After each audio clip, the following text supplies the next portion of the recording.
పుదీనా పులావ్ ఎలా చేయాలో ఇప్పుడు మనం తెలుసుకుందాం. దీనికోసం క్లీన్ చేసి పెట్టుకున్నటువంటి పుదీనా ఆకులను, అలాగే కొత్తిమీర, పచ్చిమిర్చి వీటిని తీసుకోవాలి.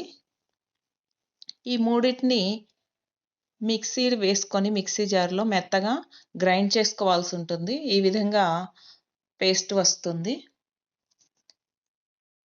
దీనిలోకి స్టార్, దాల్చిన చెక్క, ఇలాచి, లవంగాలు, షాజీరా, అలాగే సన్నగా తరిగినటువంటి ఉల్లిపాయలు, పచ్చిమిర్చి తరుగు, కరివేపాకు, అల్లం వెల్లుల్లి ముద్ద ఇవి కావాల్సి ఉంటుంది. ఇప్పుడు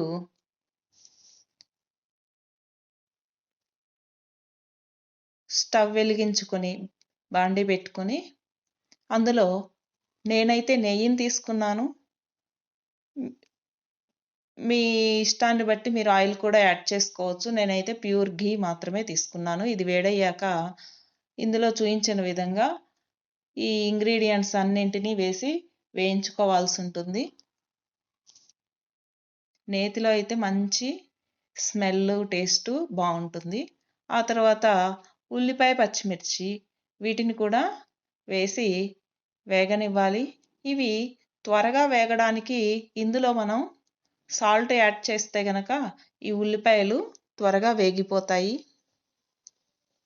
అందుకే నేను సాల్ట్ యాడ్ చేస్తున్నాను. కొంచెమే యాడ్ చేసుకోవాలి. తర్వాత కర్రీలోకి తర్వాత మళ్ళీ ఇంకోసారి యాడ్ చేయాల్సి ఉంటుంది.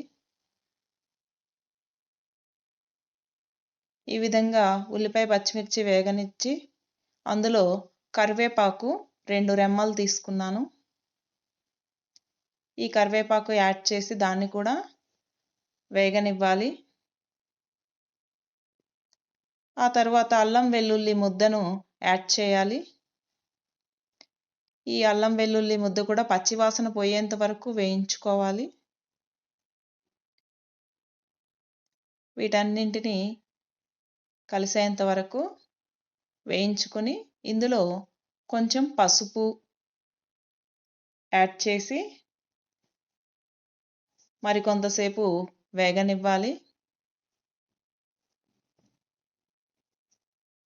ఆ తర్వాత మనం గ్రైండ్ చేసి పెట్టుకున్నటువంటి కొత్తిమీర, పుదీనా దీన్ని యాడ్ చేసి పచ్చివాసన పోయేంత వరకు మీడియం ఫ్లేమ్లో వేయించుకోవాల్సి ఉంటుంది.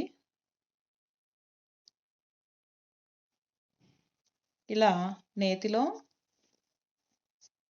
వీటిని వేయించుకున్న తర్వాత నేను బాస్మతి రైస్ తీసుకున్నాను. మామూలు రైస్ కూడా తీసుకోవచ్చు, మీ ఇష్టానికి తగినట్లు. వీటన్నింటినీ ఆ బాస్మతి రైస్లో యాడ్ చేసి 1 కప్పు రైస్కి 2 కప్పుల నీటిని తీసుకోవాల్సి ఉంటుంది. ఆల్రెడీ 1/2 అవర్ పాటు నేను నానబెట్టాను. ఈ నానబెట్టిన వాటరు అంతా కలిపే 1 కప్పుకు 2 కప్పుల వాటరు. ఇందులో సాల్ట్ కూడా యాడ్ చేస్తున్నాను రుచికి తగిన విధంగా. ఇప్పుడు దీన్ని అంతటిని రైస్ కుక్కర్లో వేస్తే చక్కగా ఉడుకుతుంది. మధ్యలో ఉడికిన తర్వాత ఒక పొంగు వచ్చిన తర్వాత ఒక్కసారి తిప్పుకోవాల్సి ఉంటుంది మొత్తం కలవడానికి. అలా అని ప్రతిసారి కలిపేస్తూ ఉంటే మాత్రం మొత్తం విరిగిపోతుంది. చూడండి, చక్కగా రెడీ అయిపోయింది. అంతేనండి, పుదీనా పులావ్.